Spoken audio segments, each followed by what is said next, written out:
kulan wanaagsan daawadayaal waxaan ahay Cabdiraxiin Maxamed Kismaayo ku soo dhawaada taxanaha taariikhda koobka adduunka ee Stan Sports waxaan idin soo gudbin doonaa sooyaalka koobka adduunka ugu horeeyay 1930 ilaa dhacdadii ugu dambeysay 2018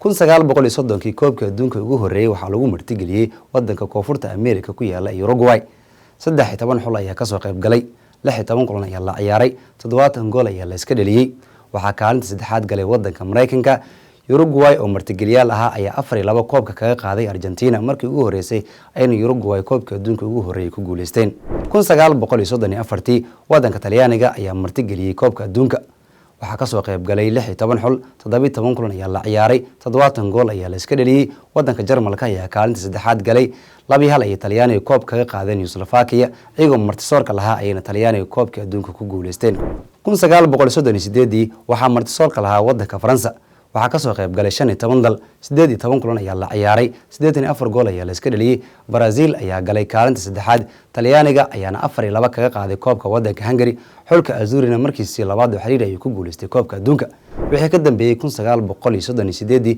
ilaa 1950 lama ciyaarin koobka adduunka 1950 wadanka Brazil ayaa lagu marti qaaday koobka adduunka 13 qaran ayuu loolan ku dhaxeeyay 22 kulan ayaa la ciyaaray 88 gool ayaa la iska dhaliyay wadanka Sweden ayaa kaalinta saddexaad galay Uruguay ee 2-1 koobka kaga qaaday wadanka Brazil 1954 waxaa martigeliyaal ahaa wadanka New Zealand 16 xul ayaa ka soo qayb galay 26 kulan ayaa la ciyaaray 140 gool ayaa la iska dhaliyay wadanka Austria ayaa kaalin saddexaad soo galay wadanka Jarmalka ayaana 3-2 koob kaga guuleystay wadanka Hungary 1958 waxaa martigelisay koobka dawladda Sweden 16 xul ayaa ka soo qayb galay 35 kulan ayaa la ciyaaray 126 gool ayaa la iska dhaliyay kaalin saddexaad wadanka Faransiiska ayaa soo galay finaalkana Brazil ayaa 5-2 koobka kaga qaaday Sweden sidaasna xulka Salakawa koobka ku helay 1962 koobka adduunka waxaa lagu qabtay wadanka Chile 16 wadan ayaa ka soo qayb galay 32 kulan ayaa la ciyaaray 89 gool ayaa dhashay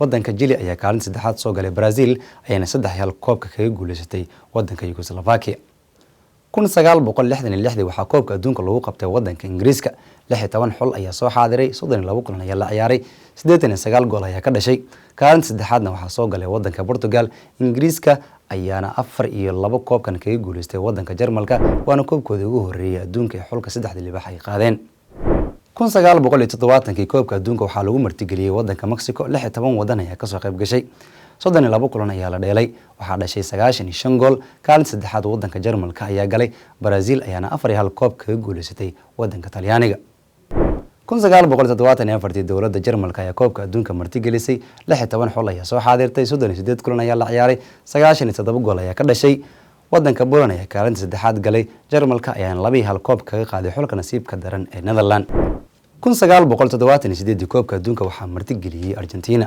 waxaa ka soo qayb galay 16 xul 38 kulan ayaa la ciyaaray 102 gool ayaa ka dhalatay wadanka Brazil ayaa kaalinta saddexaad galay Argentina ayaana 3-1 kaga adkaatay koobka wadanka Holland ama Netherlands koobkii adduunka ee 1982 Spain ayaa lagu marti qaaday waxaa ka soo qayb galay ilaa 24 dal 52 kulan ayaa la ciyaaray 146 gool ayaa ka dhalatay wadanka Poland ayaa galay kaalinta saddexaad Talyaaniga ayaana 3-1 kaga adkaaday dhigooda Jarmalka 1986 waxaa lagu ciyaaray wadanka Mexico 24 dawladood ayaa ka soo qayb gashay 52 kulan ayaa la ciyaaray 132 gool ayaa ka dhalatay kaalinta saddexaad wadanka Faransiiska ayaa soo galay Argentina ayaana 3-2 koobka kaga qaaday dhigooda Jarmalka 1990 koobka adduunka waxaa lagu martigeliyay wadanka Talyaaniga waxaa la ciyaaray 52 kulan 115 gool ayaa la iska dhaliyay Talyaaniga oo martigeliyaal ah saddexaad ay galeen Jarmalka ayaana 1-1 kaga adkaaday dhigooda wadanka Argentina 1994 koobka adduunka waxaa lagu martigeliyay wadanka Mareykanka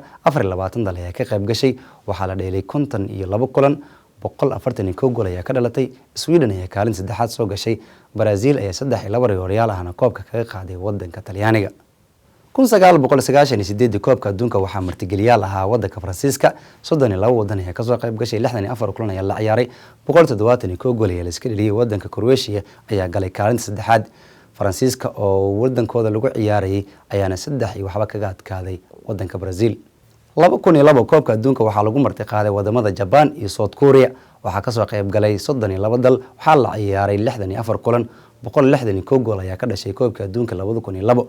kaalin saddexaad waxaa soo galay wadanka Turkiga. Brazil ayaana 2-1 koobka kaga qaaday dhigooda wadanka Jarmalka. 2006 koobka adduunka waxaa marti gelisay dowladda Jarmalka. 32 dal ayaa soo xaadirtay. waxaa la ciyaaray 64 kulan. 147 gool ayaa ka dhalatay koobka adduunka 2006. waxaa kaalin saddexaad soo galay martigeliyaasha Jarmalka. Talyaaniga ayaana rigoryaal 3-5 kaga adkaaday dhigooda wadanka Faransiiska. 2010 waxay ahayd markii ugu horeysay ee Afrika lagu qabto koobka adduunka. waxaa martigeliyaal noqday shacabka Koonfur Afrika ama South Africa. fanaanka Soomaaliyeed ee Keenan ayaa heestii Waving Flagna ka qaaday koobka adduunka 2010. 32 wadan ayaa kasoo qayb gashay. 64 kulan ayaa la ciyaaray. 145 gool ayaa ka dhalatay. Jarmalka ayaa kaalin saddexaad galay. Spain ayaa 1-1 koobka kaga qaaday wadanka Holland ama Netherlands. 2014 koobka adduunka waxaa lagu martigeliyay wadanka Brazil. waxaa soo xaadiray 32 dal. 64 ciyaar ayaa qabsoomay. waxaa la iska dhaliyay 171 gool. Holland ama Netherlands ayaa saddexaad tiigsatay. Jarmalka ayaa gooli waxba kaga qaaday dhigooda wadanka Argentina oo markaasi Messi horkacayay. 2018 dhacdadii ugu dambeysay koobka adduunka waxaa martigeliyay wadanka qabow badan ee Ruushka. waxaa kasoo qayb galay 32 dal. waxaa la ciyaaray 64 kulan. waxaa dhashay 169 gool. saddexaad wadanka Belgiumka ayaa tiigsaday. Faransiiska ayaana 4-2 kaga adkaaday dhigooda wadanka Croatia. waxayna ahayd koobka adduunka ugu dambeeyay la qabtay. 2022 waxaan u joognaa inaan diiwaan gelino dhacdooyinka koobka adduunka ee ka qabsoomi doona wadanka Qatar. xog walba oo ku saabsan Astana Sports ayaa si toos ah kaga daawan doonta.